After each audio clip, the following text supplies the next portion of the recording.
Hello there, YouTube. Making my second video after I said I wanted to get back into YouTube doing a bit of vlogging. This is not going to be overly long, just a bit of an update really. I've not managed to find the time to get to the gym or do any real exercising. But that's largely because I had a friend come down from London and we spent a bit of time just getting out of the house and doing stuff. We went to see Joker in the cinema. That was pretty cool. I've actually seen it a couple of times now, and it's a really good film. And the reaction that has been on the internet is frankly ridiculous. Like, smudge on the screen. The reaction amongst people who I actually know, people who I'd speak to, is exactly as expected. Everyone who I know who's seen it loves it because it's a fantastic film.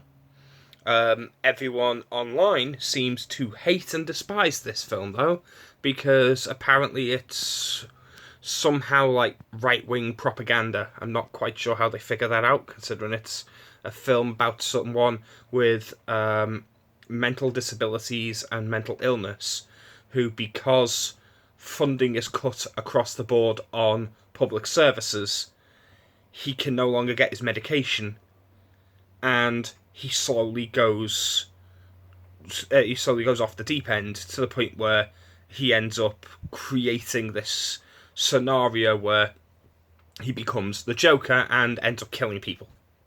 That's the storyline. Cut public services and ignore mentally ill people who genuinely need help, and bad shit happens. That's the message. It is a left-wing cautionary tale. How the fuck is this a right-wing story? But people will come up with all kinds of shit. I did as well, also. Oh, I thought I'd left it there. I've not. Where the fuck did I put that? Oh, there it is. I did also get this Waterworld on Blu-ray. This is from Arrow Video. I don't know if you can see that little logo there, which is a very small production company, but they seem to have managed to find something called a Ulysses cut, which I thought was a fan edit, and released it officially on Blu-ray, which makes the film 3 hours long.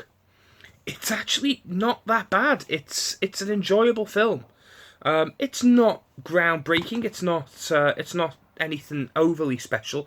But if you watch the full uncut rather than the theatrical version, you have a really different universe. It's something unique. It feels special.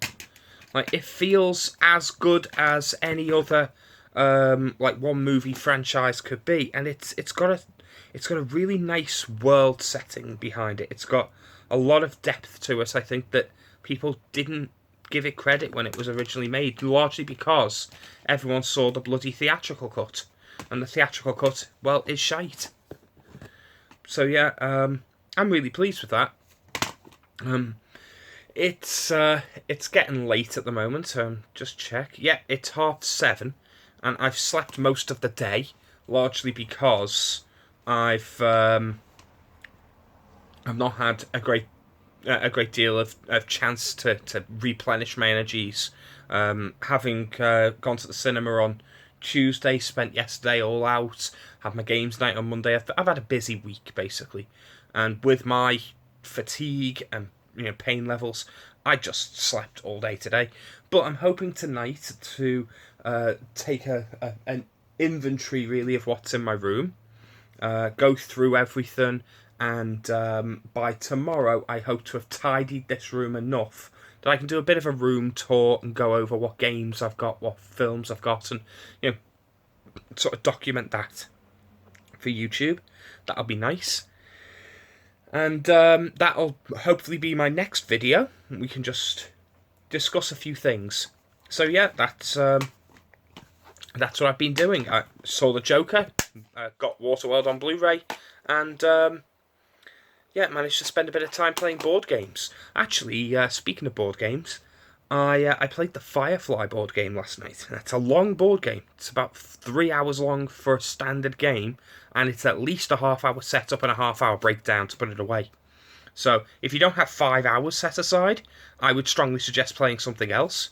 But it is fantastic. It's one of the best board games I think I've ever played. Definitely one I'm going to play again. And it can be played single player, which sounds a bit sad and pathetic, playing a board game single player. But it would play interestingly single player. Because you can still play against certain missions and try not to have like the Reavers kill you and things like that. It can still be interesting, but I do think it's a far better game when you've got more than one person, because board games that for solo play, if I'm going to solo play, I may as well play a video game. Yeah, that's. I mean, I do really enjoy board games, but I'd rather not be playing a board game solo. But that aside, it was a fantastic game. I've had a good week so far. I'm feeling good, and we'll see what I can achieve by tomorrow. Hopefully tomorrow I can make a video showing all the shit that I've managed to clean up and all of the crap I'm trying to organise. I've got so much stuff, so many Blu-rays and DVDs and books and games that I just have nowhere to put. So it's one of those awkward scenarios where I can't move for the amount of stuff I've got, and it's not like a boast. Oh, I'm rich. I've got loads of stuff. It's not expensive stuff. It's just I have a lot of shit, and my room is what, 8 foot by 10 foot. It's not a big room. There's not a lot of space for everything. There's another room, but my sister is storing her stuff in the other room, so I'd be using that one as a bedroom ideally, and this one is kind of like a study living space game room thing. But I've ended up with my bed in this room because my sister's using the small room as storage, because she lives abroad at the moment, but she can't take everything with her, so we're storing stuff here. Right, well, that's me done for today. I'll see you guys next time. Bye.